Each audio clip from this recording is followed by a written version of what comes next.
Hi chaps, MOP here from Beard, Biceps and Batchat. Today I am going to start a new series of Road to Tier 10, and that is going to be the American medium line all the way up to the M48 Patton. Now the reason I've chosen this line is I've seen a couple of people play it, and it's really sort of piqued my interest. I've been looking for another medium line that isn't a Russian medium line, so this has been the one that I'm. It was between this and the E50.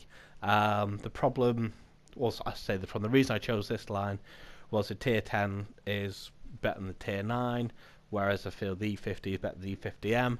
But that's matter of opinion and open to debate. So I started off with the M4 at Tier 5, and that leaves us with the horrible decision of choosing the E8 or the Easy 8 and the E2, the Jumbo Sherman. Now, I decided to go for the Easy 8 just because I like my mediums really mobile. Although the E2 has a lot of really great characteristics, the armor on it, a tier 6 medium, is essentially the same as a Tiger 1 with its effective armor, so that's still a really, really good tank. I just like my tanks really mobile. I don't like to rely on armor too much. I prefer to rely on positioning, using hard cover, and using your gun depression to your advantage. Obviously, this line has great gun depression. This tank's got 10 degrees of gun depression. As you can see, I'm trying to leverage that to the best of my abilities here. And so far, it's been a really, really fun line. I'm currently just working my way up to the T20, which I'm really excited about. It's got the 90mm on that the T29 does, with a slightly slower reload. So it's looking like it's going to be really fun, really interesting line. So in this battle here, I've pushed up the 9-0 line. The reason being, there's a couple of reasons. Firstly, it's the tier of the game. My armor isn't going to hold up. My gun mantlet's not going to hold up. And pushing down this line is going to offer me the best opportunities to make use of the 10 degrees of gun depression while keeping my hull armor as safe as possible.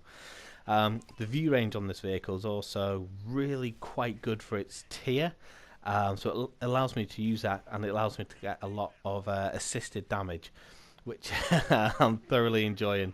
So we've pushed through the gap, we've caught a knight. He is scrambled a little bit, the little cheeky chap, but I can understand that. He's a really good tier 6. He's bounced off me there. I ram him just to track him, carry on just throwing shots into him for the first kill of the game. At this point, I'll be honest, this game's an absolute steamroll. But I thought it'd serve a good purpose just to do an introduction to the series and the reason why I picked this line to grind out to tier 10 net. Now, one of the other reasons I chose the an American line to grind up to tier 10 is I have a lot of American premium tanks, so it makes getting crew skills not difficult. I think I have 4, maybe 5 American premium tanks, so I'm getting the XP a lot quicker, and I'm just doing my daily doubles on my tanks.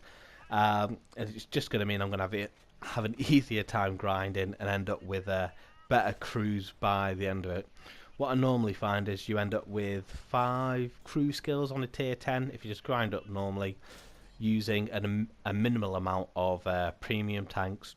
Whereas up this line, I should probably end up with maybe 8 crew skills when I get up to tier 10. So it makes a lot of difference. I think you average your first crew skill at tier 7. Whereas I've already got 6 cents on this tank, and that's tier 6. And it just makes a lot of difference to how you play your tank, especially lightly armoured tanks, which is why I had the luxury of being able to choose the Easy 8 over the E2. Whereas if I didn't have 6 cents on this crew, I'd probably go for the E2 over the E8. As you can see, this has been a pretty good game. 19 hits, 4 kills, a lot of spotted and assisted track damage. We've got a lot of spots. Again, that's down to the great view range of the tanks down this line. I'm a big fan of tanks with great view range, with crew skills. I always believe it's better to use your crew skills and whatever advantage you can to get first shot opportunities, because a lot of the time that can be decisive. Whether you're tracking a tank or just out DPMing them, can really rely on the first shot and where that goes into the tank. So being able to have better view range than your counterparts is a big deal for me. Along with mobility, to me that just makes a really good fun line to grind up and really makes a fun tank to play. Again, this has got 9 seconds left till cap. This has been absolute whitewashed. One of probably the most ridiculous games I've been a part of. Now, just before this game ends in 7 seconds, we've got a couple of premiums that Pain God's released that I'll have a little look over, probably for the next videos. That's probably what you'll see tomorrow or Saturday. Guys, I hope you're enjoying the content. Let me know what you think of my decision to grind up this line rather than the E50. Please like and subscribe to the channel, and I will catch you next time, chaps.